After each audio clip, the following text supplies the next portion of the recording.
तो भाई आज फाइनली दोनों भाइयों के बीच में भरत मिलाप तो नहीं हुआ है, लेकिन कांड जरूर हो गया है। मार पिटाई हो गई दोनों भाइयों के बीच में। कोडी रोड्स हमारे जो मसीहा हैं उन्होंने भी आज काम किया अपना।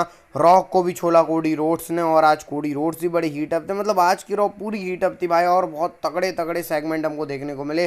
ड्रू मैकिंटायर और सेथ रॉलिंस की भी हमको स्टोरी लाइन प्रोग्रेशन देखने को मिली आज मंडे नाइट रॉ से। और भी बैकी लिंच और नाया जैक्स के बीच में लास्ट वुमेन स्टैंडिंग मैच बिल्कुल लिमिट्स तक गया। एक नहीं, दो नहीं, बल्कि तीन तीन टेबल तोड़े भाई। मतलब क्या बैकी लिंच कितनी बड़ी वाली सुपरस्टार, मतलब मैं क्या बोलूँ भाई। बैकी लिंच को सैल्यूट है, बैकी लिंच और नाया जैक्स के लिए। मतलब ऐसा मैचेस रॉ के ऊपर बहुत ही औसम आज का रॉ का एपिसोड रहा। और मामी और मैन दोनों के बीच में भी हीटअप सेगमेंट हुए हैं, तो भाई बिल्कुल भी नहीं कर रहे हैं आपको आज की इस वीडियो को। तो स्टार्ट करते हैं रॉ का review by WWE wrestling news, तो लास्ट तक जरूर बने रहना। तो भाई स्वागत है आपका रॉ के रिव्यू वीडियो में। स्टार्ट करते हैं हम लोग जे ऊसो से। जे ऊसो अपना मस्त मजे करके आते होते हैं, और वो जे ऊसो बोलते हैं कि भाई देखो मेरे को मालूम है जिमी और सोलो मतलब पूरी ब्लड लाइन यहाँ पर है, तो तुम आ जाओ। जिमी ऊसो और सोलो सिकोआ आते हैं एंट्रेंस टाइप से, नहीं पीछे से आते हैं बैक स्टेज एरिया से। और सोलो सिकोआ हमारा सभ्य बंदा है भाई, साइड में खड़ा है बिल्कुल नीचे। जिमी और जे ऊसो रिंग के अंदर होते हैं। आप इस साइन भी देख सकते हो, कॉल रिगिशी करके इसके बिल्कुल सामने दोनों खड़े हुए थे। जे ऊसो बात करते हैं जिमी ऊसो से कि मैं तुमको मिस किया बहुत ज़्यादा, ऐसे करके वो बात कर रहे हैं। फिर उसके बाद जिमी ऊसो मतलब मिस भी करता हूँ और तुम्हारी याद आती है, ऐसे करके जे ऊसो बोलते हैं। फिर जिमी ऊसो प्रोमो कट करते हैं। जिमी ऊसो बोलते हैं जे ऊसो को कि देख भाई, जो मैं मतलब तूने जो ब्लड लाइन छोड़ी वो तेरा डिसीजन था, लेकिन मैंने तेरे को हमेशा बैक किया। वही मेरे को लग रहा था कि जिमी ऊसो यही बोलेंगे जे ऊसो कि भाई जो तूने मतलब वो राइट हैंड मैन वाली बात वो सब जिमी ऊसो नहीं बोली। मतलब ये देखकर अच्छा लग रहा है कि डब्ल्यूडब्ल्यू स्टोर लाइन को एक स्टैक वे में चला रही है। मतलब वो जो आपको याद होगा कि जिमी ऊसो ने बहुत पहले बोला था कि मैं तेरे को बचाने के लिए ही मैंने तेरे को रोमन रिंग से मैच हराया, तो उसी पे अड़े हुए हैं जिमी ऊसो कि मैंने तेरे लिए ये सब किया, लेकिन उसके बदले तुमने क्या दिया मेरे को। रॉ में आए, नाम कमा रहे हो, और कोडी रोड्स के साथ टैग टीम चैंपियन हो, मेरे बिना टैग टीम चैंपियन हो। ऐसा तुम मतलब जिमी ऊसो खराब लगा, इसलिए जिमी ऊसो ने एक्शन किया। उसके बाद जे ऊसो कुछ नहीं बोलते, अटैक कर देते हैं जिमी ऊसो के ऊपर। और जे ऊसो आपको पता है सोलो सिकोआ हैं ही वहाँ पे। कोडी रोड्स के चैंट लगते हैं हमारे ज्ञानी बाबा।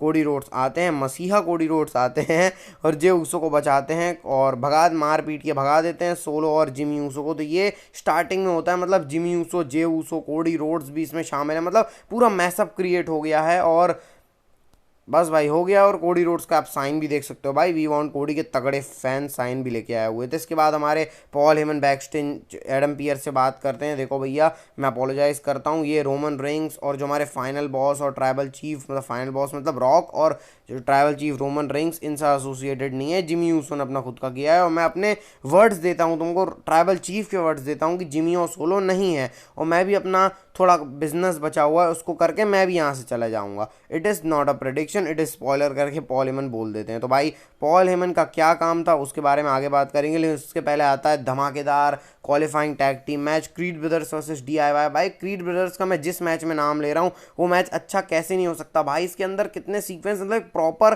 टैग टीम मैच, एक premium live event tag team match था। स्लो पेस से शुरू हुआ, फिर जो फास्ट पेस पे गया भाई। मतलब एक हाथ से एंगल लॉक लगा रहे हैं और एक हाथ से उठा रहा है बंदा, मतलब ये खिलौना है भाई। मतलब क्या है भाई क्रीड ब्रदर्स। भाई WWE को उनको रेसलमेनिया में डालना चाहिए था, पता नहीं भाई। और बहुत तगड़ा मैच दिया, रोल अप हो रहा है, कभी टॉप रोप से एक्शन, मतलब मैं आपको एक्सप्लेन नहीं कर सकता, इतने सारे मूव्स इस मैच के अंदर थे भाई। शेमस का वाइट नॉइज लगा रहे हैं सब, क्या शेमस का वाइट नॉइज सबने चुरा लिया है क्या? टोमासो चैंपा ने लगाया। उसके बाद DIY की जो डाइव्स हैं, फिर जो उनके टैग टीम मूव्स हैं, मतलब बहुत अट्रैक्टिव ये मैच था भाई। उसके बाद एट दी एंड आके DIY जीत जाती है इस मैच को रोल अप करके, और मेरे को DIY जीती, लेकिन क्रीड ब्रदर्स को भी यार इस मैच के अंदर होना चाहिए था रेसलमेनिया, क्योंकि वो डिजर्व करते हैं। चलो DIY भाई बहुत टाइम से टैग टीम चैंपियन है, तो उनका स्पॉट बन गया है रेसलमेनिया के 6 मैंस लैडर मैच के अंदर। इसके बाद भाई जजमेंट डे बैक स्टेज होती है, रिया रिप्ली, डॉम, ये सब की भाई अल्ट्राले का नेक्स्ट वीक मैच है, तो सब देखेंगे, एनालाइज करेगा हमारा डोमिनिक मिस्टीरियो कि कैसा था भाई। उसके बाद JD मैकडोना, डोमिनिक, ये सब भी बात करते हैं, और रिकिशी और डोमिनिक का मैच भी सेटअप हो जाता है। इसके बाद भाई Candice LeRae and Indi Hartwell versus केनियन कटाना चैंस के बीच जो मैच होता है, बताने के लिए कुछ नहीं है। कैंडिस लेरे वही अपनी हील टैक्टिक्स का यूज़ करके इसको जीत जाती हैं और इंडी हार्टवेल बोलती हैं ये क्या हो गया। मतलब डब्ल्यूडब्ल्यूई शायद अब कैंडिस लेरे और एंडी हार्टवेल को हील बनाने वाली है, कुछ नया करने वाली है, जो भी करने वाली है भाई इंटरेस्टिंग कर देना। इसके बाद आते हैं हमारे अमेरिकन नाइटमेयर मसीहा कोडी रोड्स रिंग के अंदर आते हैं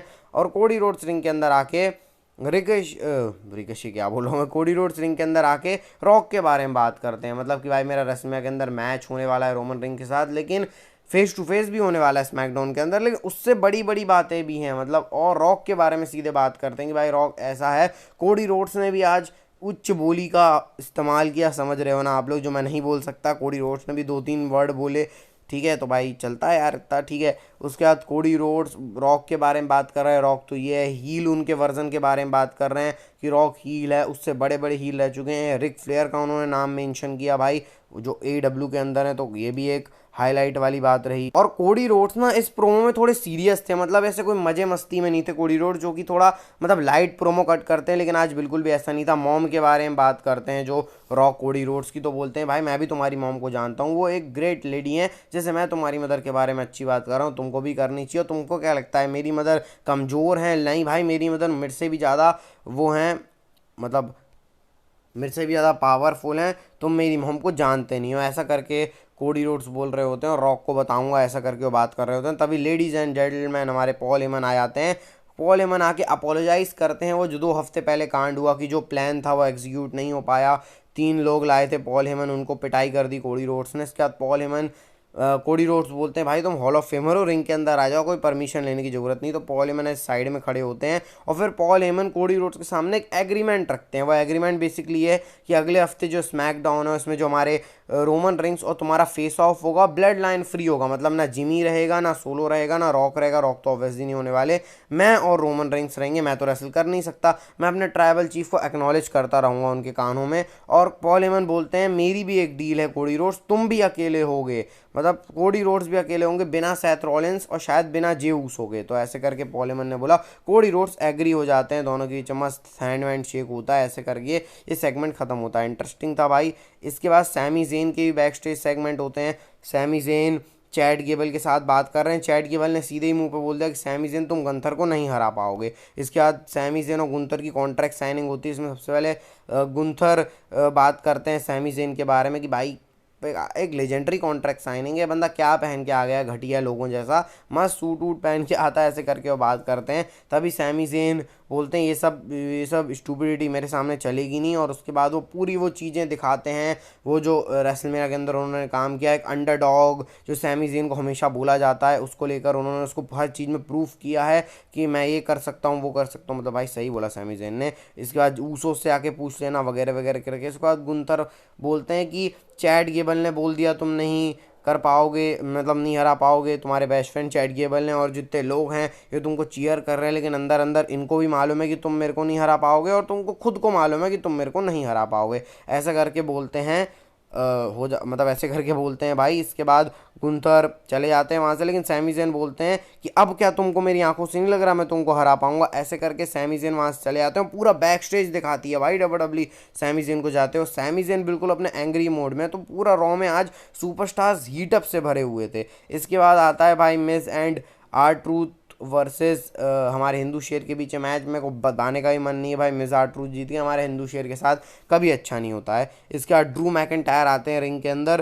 ड्रू मैकिंटायर स्मैकडाउन बोला हूँ, सैथ रॉलिंस का यहाँ था ना SmackDown saviour, WrestleMania saviour Drew McIntyre आते हैं, लेकिन उनका मूवमेंट खराब कर दिया सैथ रॉलिंस ने, आधी एंट्रेंस करने दी। इसका स्पॉटलाइट ले ली सैथ रॉलिंस ने ड्रू मैकिंटायर की। इसके बाद सैथ रॉलिंस बोलते हैं कि ड्रू मैं तुमको पसंद नहीं करता, डिसलाइक करता हूँ, लेकिन मैं तुमने सही बोली थी मेरे बारे में एक चीज़, मैं स्पॉटलाइट जंग की हूँ, मेरे को स्पॉटलाइट चाहिए। 20 साल से मैं यही कर रहा हूँ और बार बार इम्प्रूव हो रहा हूँ करते करते, तुम्हारे टाइप नहीं। उसके बाद वो वाली बात गिनाते हैं मतलब सैथ रॉलिंस ड्रू मैकिंटायर को, कि जब उन्होंने एम्प्टी क्राउड के सामने चैंपियनशिप जीती थी, कि यही तेरे और मेरे बीच में अंतर है कि जो तुम हो मतलब सेम, मतलब सेथ रॉलिंस ने बोला लगभग सेम ही है ड्रू मैकिंटायर सेथ रॉलिंस, उन्होंने भी स्ट्रगल जितने सेथ रॉलिंस ने किया ड्रू मैकिंटायर, लेकिन अंतर यही है कि जो स्पॉटलाइट है, जो लाइट स्पॉटलाइट है उसको सेथ रॉलिंस कर लेते हैं, मतलब स्पॉटलाइट पे सेथ रॉलिंस और निखरते हैं, ड्रू मैकिंटायर निखर नहीं पाता, ऐसा सेथ रॉलिंस ने बोला ड्रू मैकिंटायर के। उसके बाद ड्रू मैकिंटायर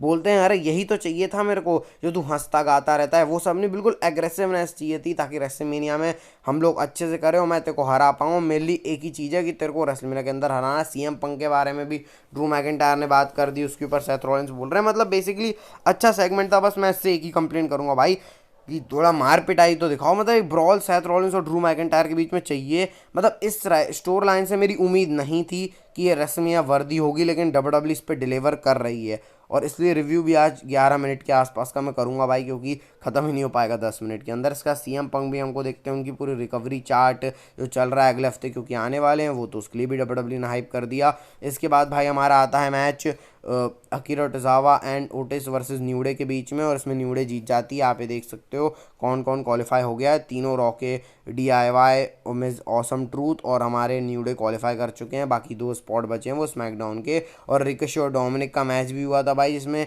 रिकोशी ने डोमिनिक को हरा दिया, उसके बारे में भी ज़्यादा बात करेंगे नहीं।